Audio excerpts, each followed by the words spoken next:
بسم الله الرحمن الرحيم الحمد لله رب العالمين والصلاة والسلام على محمد خاتم الأنبياء وسيد المرسلين السلام عليكم ورحمة الله وبركاته.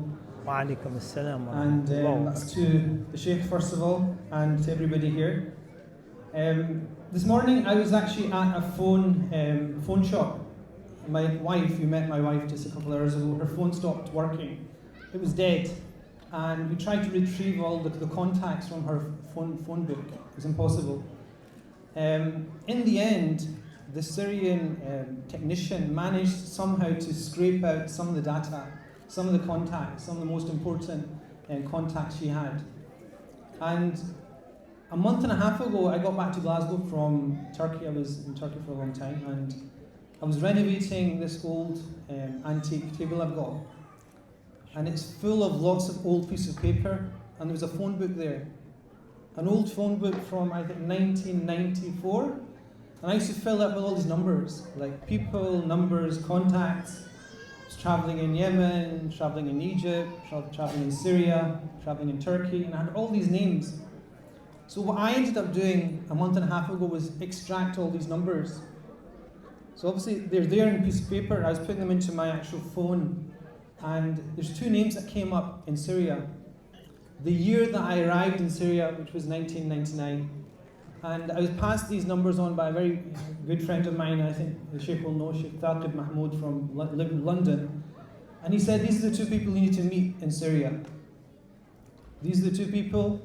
If you get to Syria, get off at the airport, get to Rukn al-Din, and then ask for Imam Zaid. And he said, if you meet him, he will help you. And so in the 90s, that's how we rolled. So there was no WhatsApp. In fact, I still roll like this. This is still the way that I work. So I think to start off our conversation, it's really a word of appreciation to Imam Zaid for being that person that people point out as being a person that will help. I think as a community, I think we look at, I'll say very clearly, we look up to the wrong people. And we look up to people who have, lights here, the people that shine lights upon themselves, the people that we then are pulled towards through algorithms, through our feeds that constantly inject us with dopamine. But I think it's worth the people here who are actually physically here to inshallah appreciate that, there's people that are walking on the earth that are walking in the footsteps of people that walked in the footsteps of the Prophet ﷺ. And I'm not doing this in front of the Shaykh just to kind of, dress up the conversation, but I think it is really important that in a public setting that our own intentions are refocused on what we're trying to do, which is, in the context of Gaza, in the context of a constant attack upon our religiosity and our connection to the Prophet ﷺ, we're constantly in a state of feeling as if our backs, our walls and we're being pushed into this corner. So I think you obviously studied in Syria, you studied in the Maghrib, you studied in the Muslim world, you met amazing people. In fact, this afternoon we were talking about the Sheikh's thinking of writing an autobiography. And he was saying that there's just so many people, so many individuals that have passed through in his journey up until today that are distant memories that he forgets. But I think it's interesting that having gone on that journey and met these amazing people and set foot back in the country that we call home and the country you want to help, America, if I was to tell you AI is about to collapse, technology is about to collapse, everything's about to collapse, and the people in the UK need you to put a letter into a bottle and send it across the pond to Britain. So stay with me.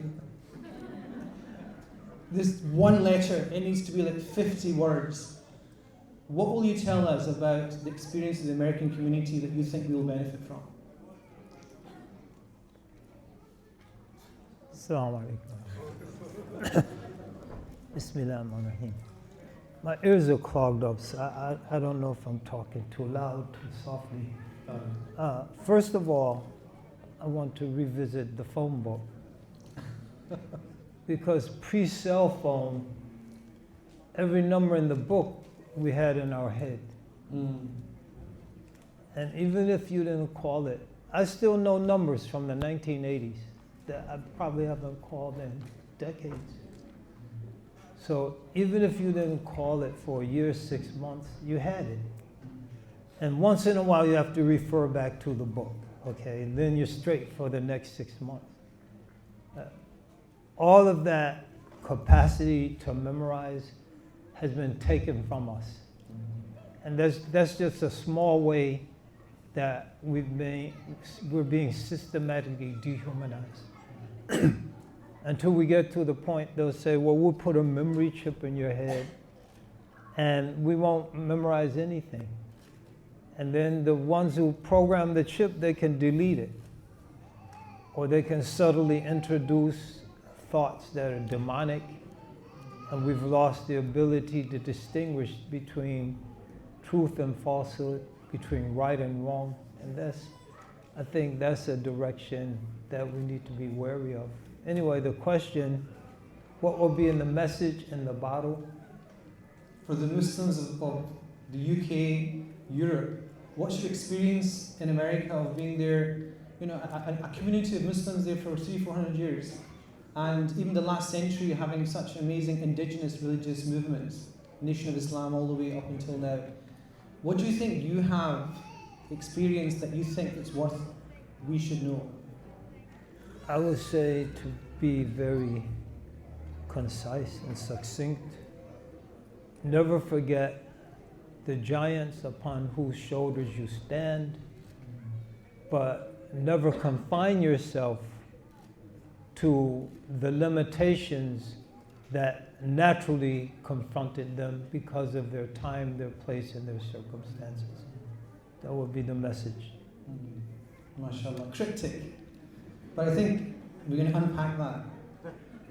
So, that's your job. Yes, absolutely. I was trying to get out of this conversation for the last I'll help you unpack 2 days. If you get stuck, I'll interject something. So let's say, look, my father came from Pakistan, was in the police, came to Glasgow, worked in the buses, worked in a business, worked really hard. He used to sleep in the business. But there's one thing I remember he was interested in, out of all the news items, Muhammad Ali. And the reason for that, when he mentioned Muhammad Ali, it was this sense that he was fighting back. So that American boxer connected with this Pakistani man who just emigrated to the UK on the basis of punching up. Like basically, Muhammad Ali refused to be conscripted into the American army. In that sense, a visionary, but also in the civil rights movement. And also, there's something that lives almost rent-free in my mind, and I think a lot of people, is this Iraqi journalist throwing the shoe at this individual, and if you know who it is, it lives rent-free. It was amazing. We loved it. But what is it that... He needed a third shoe, though. He was really bad. After the second, whoosh, whoosh. So it lives rent-free. That's the whole point. The third one. We all remember it, but why do we remember it? I think there's something that connects with us, and it might be a trauma, that is, we want to punch back. And my father used to love, one of the first presidents of Sudan, Numeiri. In fact, he wanted to rename me Numeiri because of the fact that he was a confident Muslim ruler. So do you think that even in the context of the Gaza conflict, there's still this sense that we're trying to punch back? And any small victory or episode that shows that we have some vigor, some fight left in us, is that enough for us as an identity to sustain us? Because in America, that's what we find. You have Malcolm X, you have Muhammad Ali, people that are fighting back. And even the Gaza conflict, we're coalescing around people that are fighting back against the machine, whether it's the multinational companies, whether it's AI, whether it's the Microsoft of this world.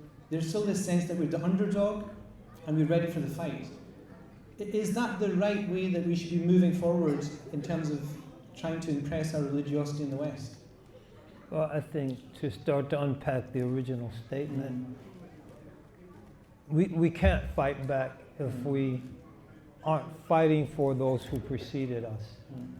Because a lot of times their circumstances dictated that they remain silent in the face of some of the oppressive situations they were confronted with, and that's why they identified with Muhammad Ali or Malcolm X. Like, these people, they're faced with similar circumstances. They find themselves as so-called racial and ethnic minorities in their respective societies, and their histories of oppression, even in our case, slavery, Jim Crow, systematic, institutionalized apartheid type racism. But despite that, they stood up, they risked everything. In the case of Muhammad Ali, fame, fortune, status, for the sake of the poor and downtrodden. So if we are disconnected from the sense of their struggles, it becomes difficult to punch back, if you will, and very easy to capitulate, live a comfortable life, go along to get along. But when we remember those struggles, we are inspired to say, no, they didn't have an opportunity to speak out. I do. They didn't have an opportunity to get into the spaces where they can break barriers. I have that opportunity, so I have to get in there and I have to fight. And so remembering their struggles provides a foundation for us to struggle. And we should never forget that. And then we should never forget the blessings that Allah has facilitated for us. So we have an opportunity to do things they couldn't do.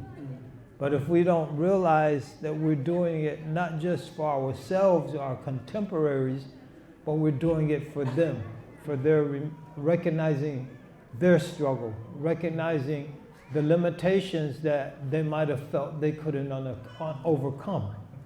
So it's very important for us to fight back, punch back, as you said, even in the smallest ways, but to always remember we're not fighting for ourselves. We're fighting for past generations, and we're fighting for future generations. So a lot of the arenas we enter into and struggle in, our children and grandchildren won't have to repeat those struggles, because we not only punched back, but we took the counter punches from the oppressive system. Because the system, the empire tends to strike back. Okay. Okay, cultural references is the name of the day today. So I think breaking barriers is an interesting idea for us in Scotland. I think the Glasgow community has been very successful over the last 40, 50 years in terms of the Muslims here.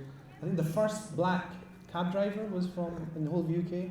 It's a big thing. To drive a black cab was a big thing. Was from Glasgow. The first councillor in politics was a Glaswegian. The first MP in the British Parliament was from Glasgow. The first MSP was from Glasgow. And as you'll know, the first leader of a Western nation was a Muslim, Hamza Yusuf. And so a lot of people will know Hamza Yusuf. We've known him since he was very young.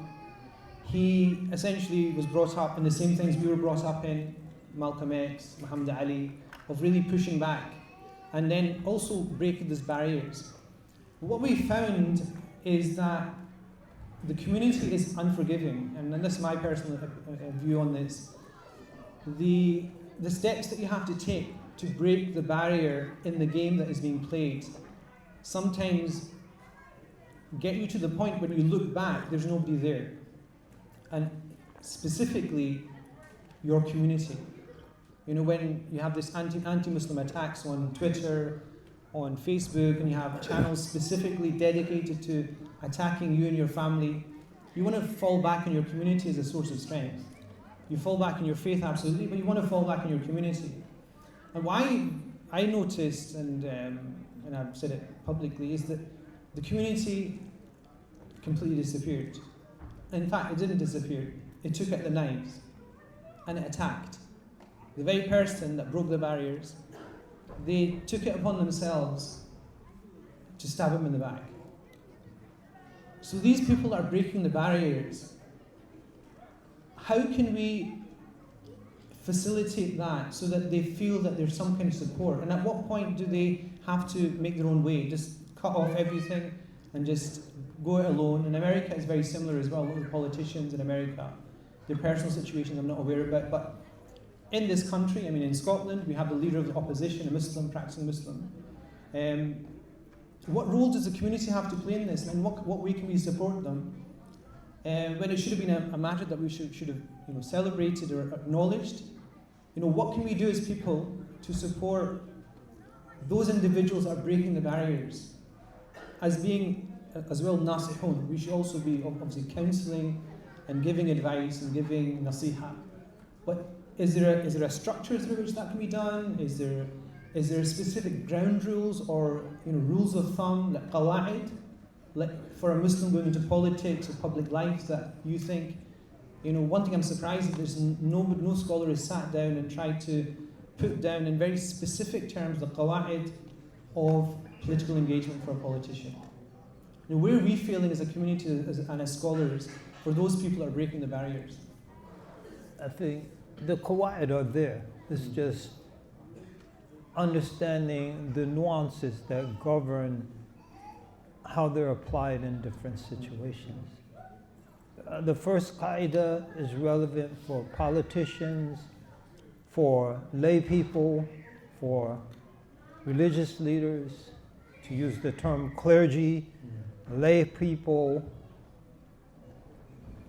The Arabs say, كل من حب ودب اتق الله حيثما كنت. Be mindful of Allah wherever you are. It's being mindful of Allah. And so, like you said, ad-din al-nasiha. The deen is sincere advice. So, لِأَئِمَّةِ الْمُسْلِمِينَ, for the leaders of the Muslim. So there has to be a spirit of offering counsel and advice to leaders, such as prime ministers, MPs, PMs, local mayors, governors, whatever the case might be. But the politicians themselves have to make it easy for the community to support them. They don't exist in a vacuum. So in our case, for example,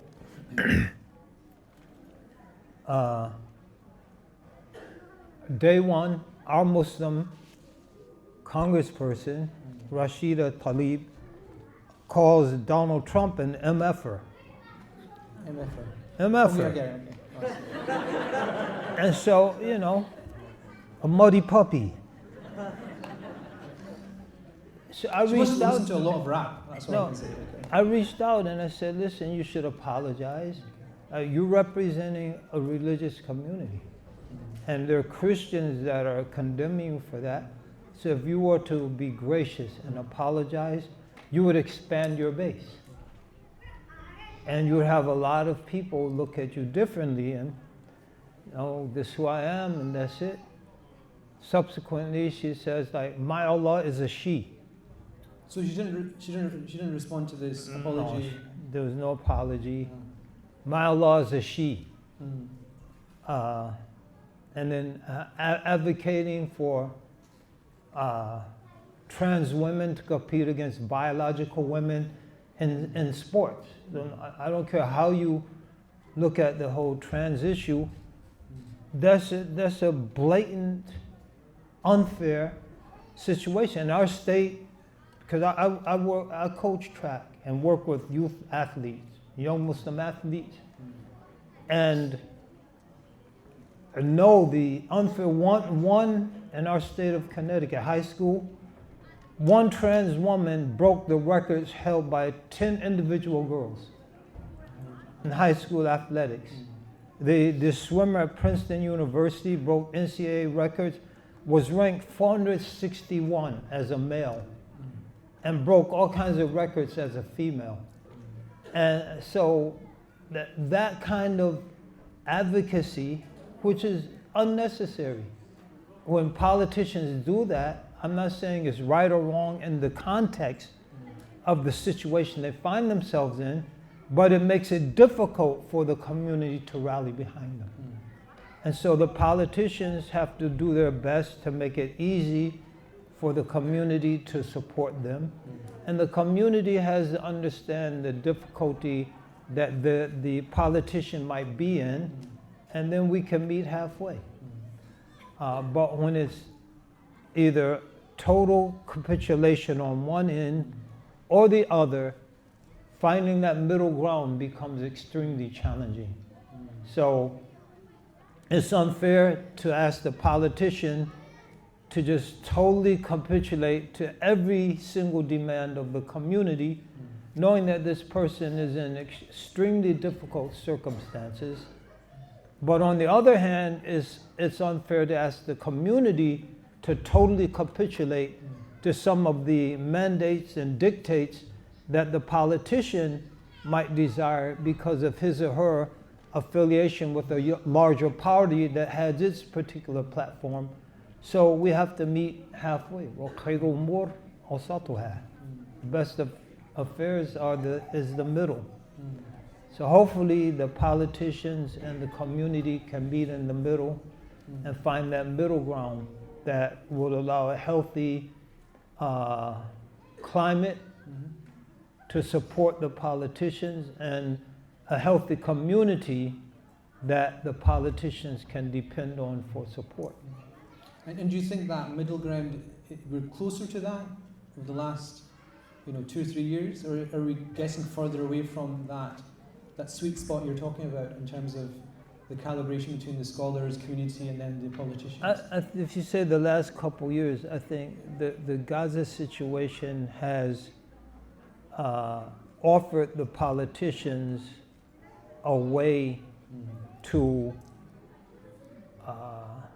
open avenues of support from the community. Because now, for example, in the United States, we have Zahran Mamdani, the New York City mayoral race.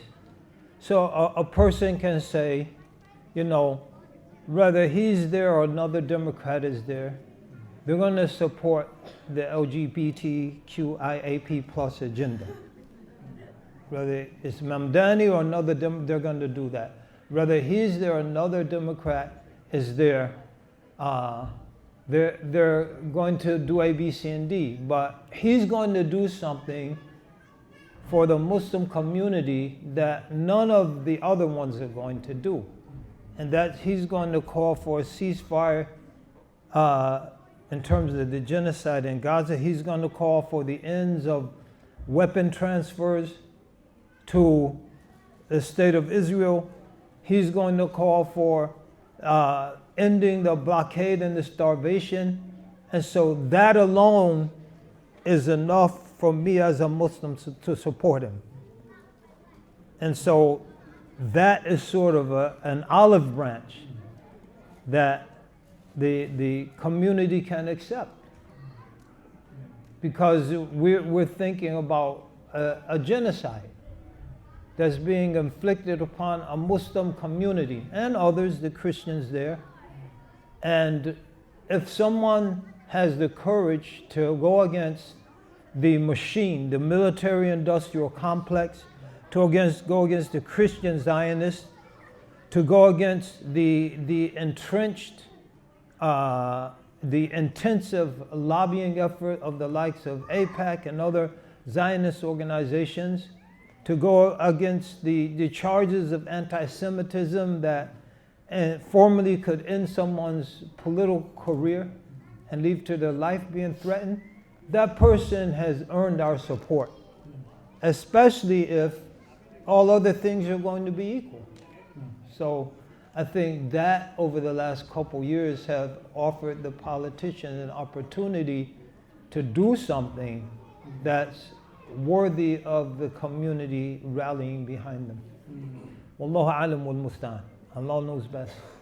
Yeah, so one of the conversations I had with one of the politicians here was, when I asked him the question, how can we as a community help you? He said, if you don't lobby for the things that we want, I can't make that case in the committees. So basically, if you're not there knocking on the doors and canvassing every single member of parliament, I cannot then make the point that you want me to make in closed doors because there's nobody behind me at all. So I think in America you have CARE, I think it is. You have lots of lobby organisations that help your political movers as well, which I think the UK, there's very little of that, so I think it's probably something. Well, those are the advocacy organizations. But at the end of the day, I think what you're saying, a politician needs the foundation, be that through lobbying, advocacy, but most importantly through votes. Like if our Muslim politicians knew that I could speak out freely concerning issues of relevance to my Muslim community without any fear of losing my seat, because 90% of the Muslims in my district are registered voters and they vote. That's very encouraging, because the Muslims in my district, they have a political action fund where monthly they pay 100 pounds if they're working, 50 pounds if they're a student, but everyone is paying into it, and collectively it gives me enough of a war chest to go into these electoral campaigns and get my message heard over the charges of this, that, or the other. So if we as a community are thoroughly organized, both in terms of using our franchise, using our vote, and in terms of collecting, consistently building up the financial muscle necessary to compete in these campaigns in a way that won't hurt anyone, then that gives the politicians a foundation to be a lot more outspoken and open in terms of their support for causes that are directly beneficial to the Muslim community. So I want to move on to something else, because I think time's going to be tight. In terms of children, I mean, one of the things I think a lot of people ask me about, and a lot of people in the community are perplexed over, is character building amongst children. And especially given that we are fairly sheltered as a community, and also our children are even more sheltered. They get what they want. Everything is available as they want it. They live a very, let's just say, a very soft life. There's a famous Dagestani mixed martial artist who was asked, how do we toughen our children up? And he said, send them to Dagestan for 2-3 years and forget. So if you want to build this really solid child, just send them to Dagestan and forget. In fact, we had in Damascus, there's lots of Dagestanis, and I used to send students that used to come to want to stay with me, I would send them to stay with the Dagestanis, and they had this thing before food, they used to wrestle. So I used to meet my friends from like London, and they had bruises and broken ankles, and toughen them up. But how do we toughen the character of our children, given what's going to be happening in the next generation with AI? I mean, there was a Harvard study in the 70s talking about the fact the world's going to end in 2040. This morning, Mustafa Suleyman, who's the head of Microsoft AI, he's saying that within a year, people who use AI will be suffering from psychosis, because they're getting cases already of that. How do we strengthen physically, but I think mentally, spiritually, our children? What do we do? Do we connect them with, do we as adults have to do something to connect with them? Spend real time with them? Or is it something we have to do collectively? Is it a village project? What's your ideas on that? The first thing we have to do, we have to, as parents, lead by example. If your children see you going in the gym and they see you with a punching bag in your house that you're hitting, they see you doing your push-ups every morning, they see a chin-up bar between the door and you're hitting it, what's your son gonna do? I have no idea. What would you do? They're gonna follow your example. Exactly. So we have to model the kind of behavior that we want to see in our children. A lot of times a parent will leave it, oh, it's the job of the coach, it's the job of the trainer, it's the job of the shifu, the sensei, it's someone else's job to toughen, it's the job of the Dagestanis to toughen our children up. It's the job of their parents. By exposing them and modeling the kind of behavior we want to see, of not giving them everything they want without earning anything. And we have to take these devices and screens from them, so they can, like we say, okay, one theory, we have to, the parents have to model behavior and the parents have to nurture their children. But if the parents in their room, with their screen, they're using a laptop, and the children are with their phone, then where are the circumstances that even allow the parents to model the kind of behavior they see in their, and that they would like to see their children exemplify? We have to unplug. There's a book you might have heard of, The Anxious Generation, by Jonathan Haidt, said that after his research and study, our children shouldn't even have a cell phone until they're 16 years old, because then they've established the knowledge of how you interact with your fellow human beings at a human level. They've established the cognitive processes that calculators and screens and videos have taken away from them. They've learned to be creative. Okay, now they're in a psychological, spiritual state to handle the potential dangers that come through mediated reality. So I think we have to make bold and courageous steps at a communal level. We can't expect that the average child who is 9 hours a day in front of a screen is going to suddenly start behaving like someone who's in the mountains of Dagestan with no electricity and wrestling bears with Habib's children. You know, it's unrealistic. It's a non-starter. So we have to make those hard decisions. How many Muslim soccer moms do we see? I'm sure there's some, but compared to non-Muslim, the lady's a lawyer. She gets married late, maybe 30, 31, puts her whole career on hold. She's driving the van with all the neighborhood kids to soccer practice.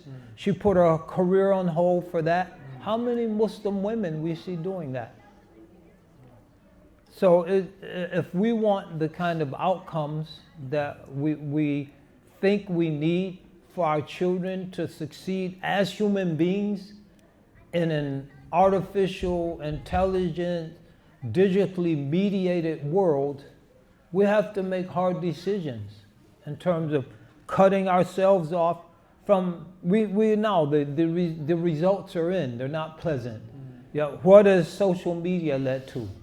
It's led to social alienation, it's led to depression, it's led to antisocial action, it's led to bias confirmation that has made compromise in our political system virtually impossible. It's led to all of this negativity, but we give more and more time to it with each passing year. That at what point do we recognize the danger of something and we say, you know what, cold turkey, that's it. So unless we're willing to take drastic steps and make tremendous sacrifices, we could just expect our children and ourselves are going to continually to be systematically dehumanized. We're going to be pulled further and further away from each other in terms of meaningful, nurturing relationships, and the prospects for them and for us and for our society is extremely gloomy. So I think that's something in the UK. There's lots of cities and towns up and down the UK where parents, non-Muslim parents, have spearheaded this campaign to stop children using mobile devices. And that's something that I think a lot of Muslims could engage in as well as a matter of action. At communal level, as a community level. We absolutely, we have to. Mm. We have to.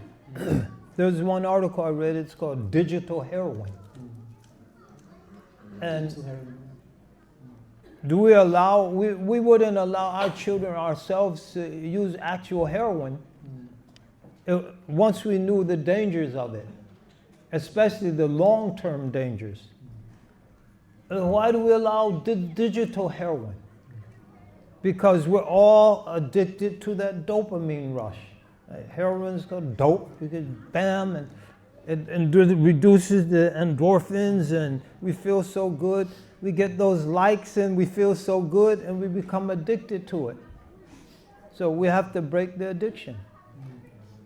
And adults and children, we can't expect our children to do it if we're not doing it. Yeah, I think that's what the sticking point is. The adults, you're saying the adults have to be the role models, and then adults have to have support to do that, obviously. Individual parents would probably say, I find it difficult to have my works on my phone. So how can I take it myself out of that? Do your work at work. Don't bring it home where your children see it. So yeah, you have to do that. That's your work. But you don't have to bring it home. I don't have time to go out and kick the ball with you. I don't have time to go out and show you how to shoot an arrow. There's a popular song long back in the day, some of you remember, The Cat's in the Cradle and the Silver Spoon. Oh yeah, of course, yes. And so it starts out, amazing. You know, the son's constantly asking, yes. Dad, can we do this? Can we do that? I love the son, but I don't have the time. And then the kid grows up, and the father's old, and now he needs time. He calls his son, you know, hey, could we get together, sit for a while? I'd love to, Dad, but if I could find the time, but the new job's a hassle and the kids got the flu. But it's sure nice talking to you. It's sure nice talking to you, Dad. And the cat's in the cradle and the silver spoon. So we have to break that cycle. We have to break that cycle.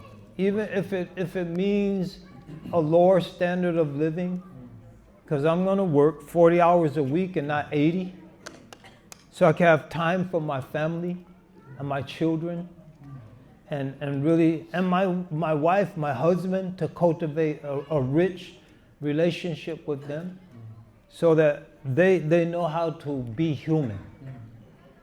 So if we can't start making those hard decisions, then we're not going to magically find an outcome that's going to be optimal. So I'll have one last question, then inshallah we'll pass it on to Shakir for some questions from the floor. So we talked about this movement amongst non-Muslims to kind of take devices out of young children's hands. There's lots of people in our host communities. And they kick and scream for a couple weeks, and then after that, they start reading books, they start playing outside, they start making real friends as opposed to virtual friends, and they don't even miss it. That's documented. So there's lots of spaces in the host non-Muslim community that we can actually facilitate and augment and help. But I think my personal feeling is that a lot of times, I don't know if you know, in soccer, football, football is like soccer. Football, yes. We're not in America. So there's this new thing. Football, yes. Muhammad Salah, a gift from Allah. Football. So there's this thing called VAR. VAR is this kind of video, was it augmented, whatever it is, tells you if somebody's offside or they've done some infringement. So I always think that scholars have always had this VAR where if somebody does something, they say, okay, I need to watch this again, haram, okay, can't do this. And when you review the video footage, like their toes sticking out by a millimeter, and technically they couldn't do that, and so they're not allowed to do that.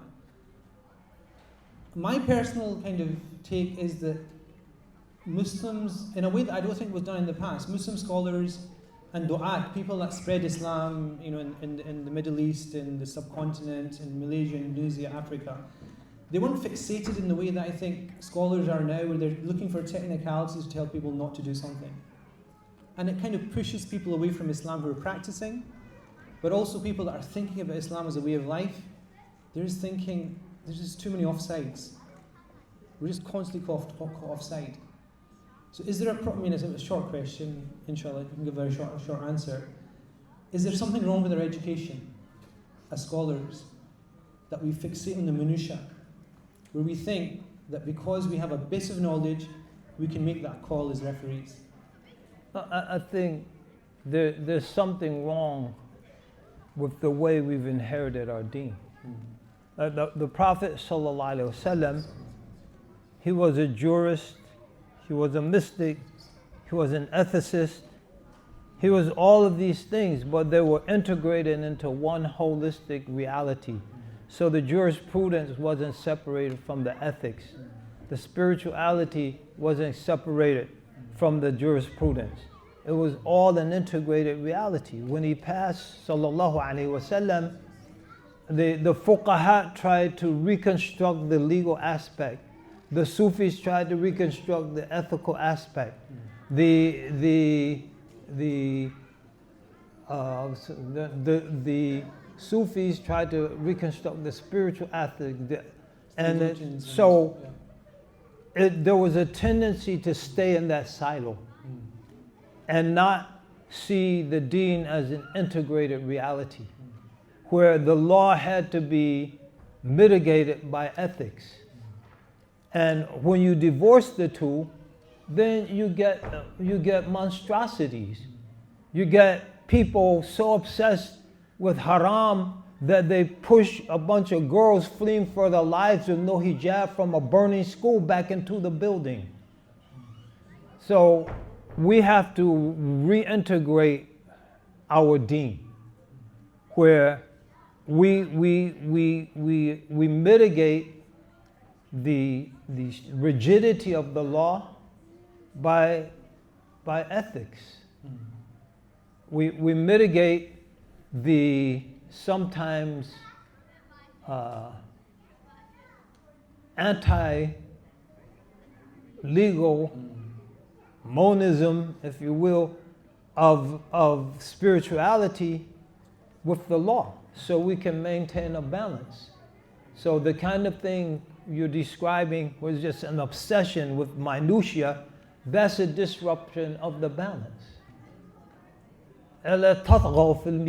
Don't disrupt the balance. So it's a question of understanding the primacy of maintaining a balance and how we see the law, how we see spirituality, how we see morality and ethics. It has to be an integrated system, not a system where these various components are abstracted. Because when that happens, we lose the prophetic model. So the Prophet ﷺ would never allow life to be lost because of a contingency that involved violating the letter of the law. So a ready example, if you're starving, you can eat pork, but only to the extent to maintain your life. If you're dying of thirst, you can drink alcohol. So there's no foundation to say that alcohol is haram, pork is haram, and there's never any circumstances where you can eat this or drink that. No. I have to guard life. So in my effort to guard and preserve life, it doesn't become halal, but it becomes lawful for you to drink it or to eat it or to wear it. You don't have anything else to clothe your nakedness. You have some untanned leather, so you can cover your nakedness. We have to return out. So in conclusion, this is a long answer to a short question. we have to realize that the primary crisis in our community is not a legal crisis, it's an ethical crisis.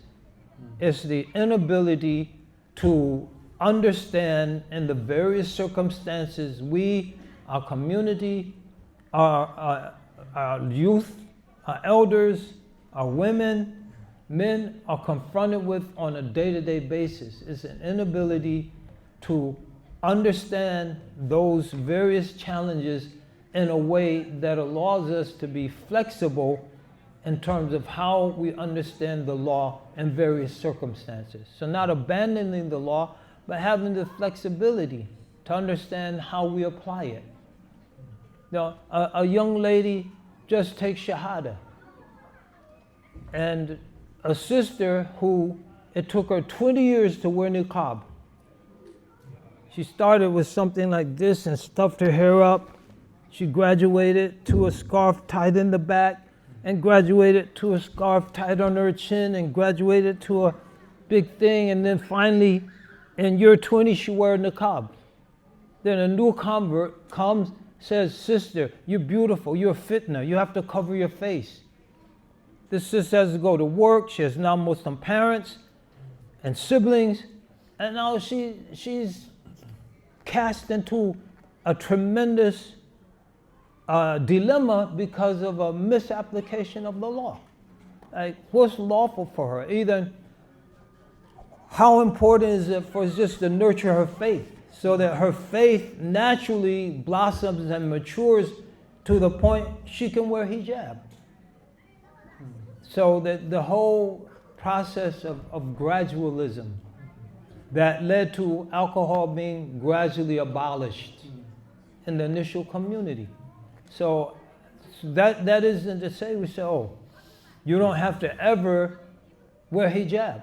But it says that I understand right now the important thing is for you to grow in your faith. And that if I alienate you or put you in a circumstance that's so challenging, like I can't go to work with my face covered. I can't go to my family. They think I joined a cult. I can't, so it's so challenging and traumatizing. She's like, I don't think Islam's for me.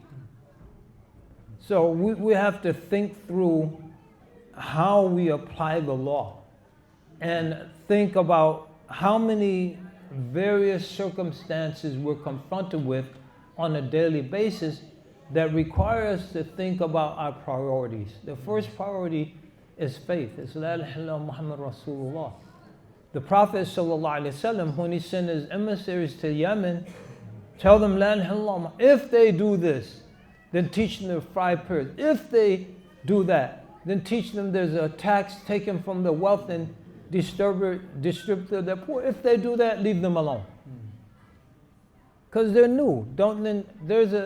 I'll give you a story, then I'll stop. There was a young man in our masjid, his inner city masjid. This guy, a young man, he was a drug dealer. He comes to the masjid, he converts. So it was when the gold ropes were popular. So they said, brother, Muslims can't wear gold. So next time he comes to the masjid, he doesn't have any gold ropes. Next time he comes, brother, like, we saw you walking with this female, like, we can't interact with women. It's like, my girlfriend, we've been together we don't have girlfriends in Islam. Next time he comes to the masjid, brother, I saw you at McDonald's. Yeah, but I got the hamburger, it's beef, but it's not halal. We never saw him again in the masjid. So it's like, listen, La ilaha illallah, Bismillah. Take your time. Let's nurture your faith. But so each encounter legally was proper. Okay? Men don't wear gold. It's probably gold plated. It was a nuance that the people, you can't wear gold, don't understand. You can wear gold plate. But let's say it was solid gold. And it was worth about $40,000. Legally it's right. But ethically, and even from the sense of how Islam is introduced, he's wrong. We don't have girlfriends. Legally, he's right. But in terms of the prioritization that should be shown in a situation of da'wah, he's wrong. We can't eat McDonald's hamburgers. They're not halal. Legally, he's right. We should eat halal meat. But the fact that he thinks and it's beef, let him grow, let his faith grow, let him learn about the religion. And to reinforce, someone might say, no, we have to, the haqq is the haqq. What did Imam Ali say? When you're introducing Islam to someone, don't start with the fly in your drink if you dunk it, because one wing has the good and one has the antidote. Don't start with that hadith. Because why? The average person think you're crazy. So you're saying a fly with all the filth, you dunk it. So don't start with that. Let the person's faith grow, nurture the person so they have the spiritual and the contextual dexterity to then understand that 2 or 3 or 4 years down the line. Wallahu a'lam wal musta'an. So I'm going to pass it on to Shakir. Want to take questions, and that's it.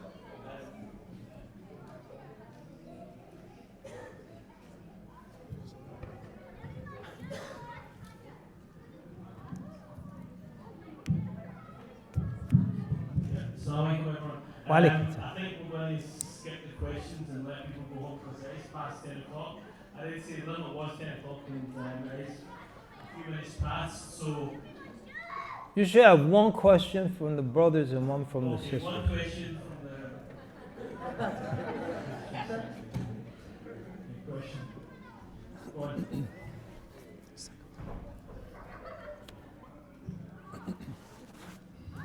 So, just up there for business Scotland and Glasgow. The experience of the African American community, the civil rights movement, draws a lot of inspiration from Muslims in Britain, politically, socially, culturally. I believe you converted in the 70s, and you crossed paths with many incredible giants. You're a giant yourself. Very interesting stories about Imam Zaid Shakir or Imam was beaten, or any great modern giants, any interesting stories you'd like to share to demonstrate the struggle. Because sometimes modern examples can be a bit more tangible for us here. But any interesting stories from your years throughout your life?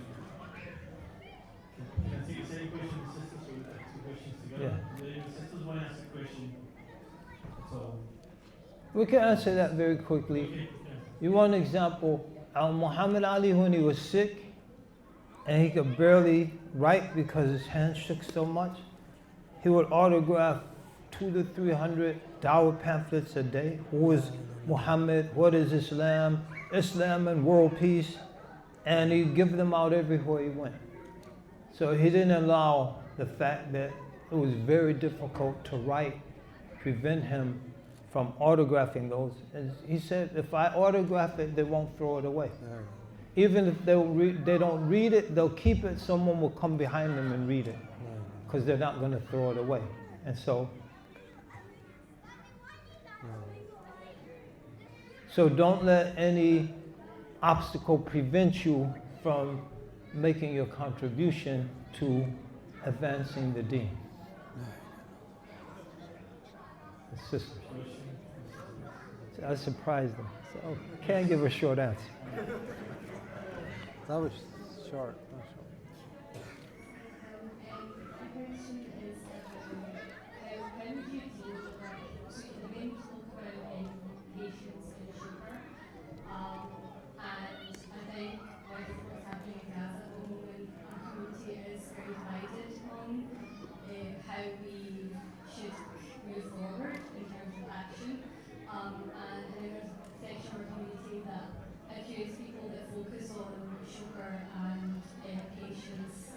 And call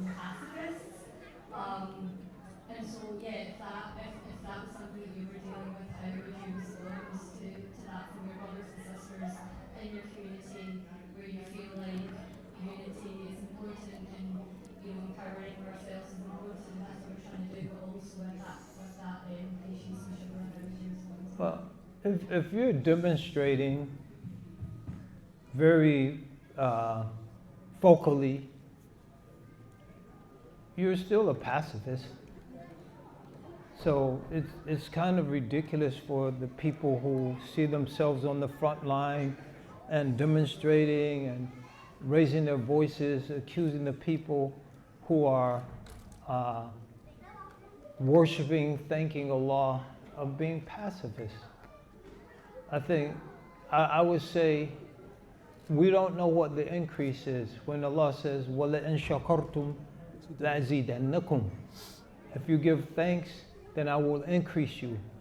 And my thanks from my blessings, I will increase you in my blessings. So perhaps the forms of shukr and how they manifest themselves will be the foundation for the increase of an effective impact on our political system and the foreign policy formation processes and our individual societies that will lead to some significant change in the matter. Because we're not going to out-violence Western governments. That's their specialty. That's how Western hegemony was imposed on the world, because they discovered superior ways to murder people. And Muslims are never, Allah Ta'ala wouldn't let us. Because one of our qawaid, fundamental qawaid, is protection of life. So Allah wouldn't allow us to be more murderous than they are. So we're never going to out-violence them. And so you look at what's happening around the world. It's not going to happen. Our strength is our spiritual strength. And people who think that we just have to become more violent and more violent don't understand we're not playing to our strength. We have to have a stronger connection to Allah. Like the Soviet Union collapsed. Why did it collapse?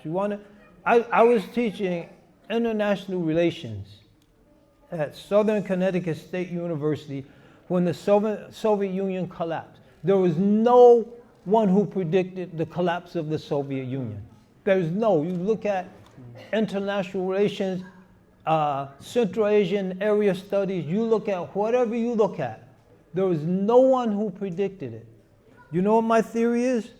They murdered someone in some remote Afghan village somewhere, dropped a bomb on his or her house, some old lady that was praying tahajjud every night for the last 70 years since she became pubescent, commit a khatam of Quran every month, helping everyone in the village, using the money she inherited to feed the poor, and they murdered her. And Allah said, "Man aada li waliyan faqad adantuhu bil harb." Whoever harms one I've befriended, extended my love to, I declare war against them. And Allah declared war on the Soviet Union, and the Soviet Union is no more. So that's what we believe in. That we believe in Allah. We believe in the power of Allah. And Allah Ta'ala fa'alu lima yurid. And Allah's testing us with this situation in Gaza. And believe me, they're going to kill the wrong person one day. They're going to starve the wrong person. And Allah's going to declare war, and that's going to be it.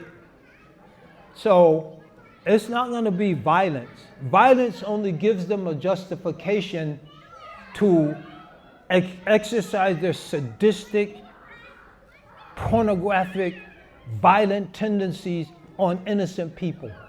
That's what violence does.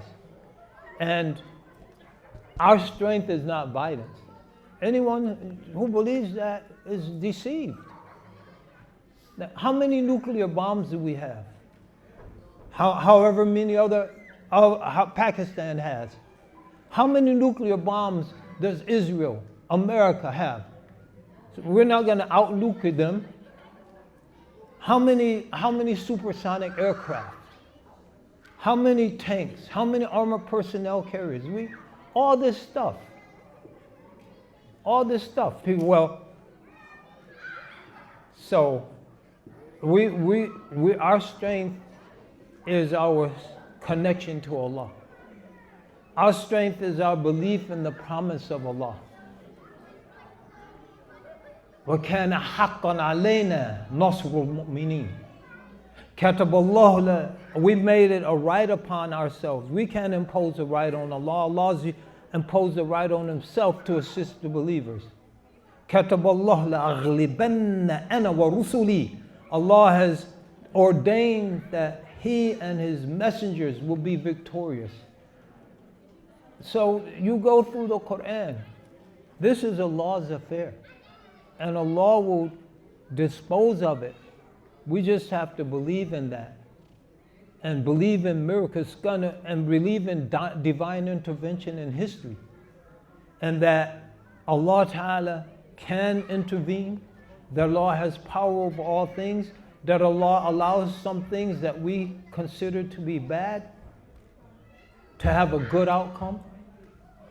Gaza, as a result of Gaza, 90% of the Democratic Party in America are against Israel. Like before Gaza, that would have been impossible.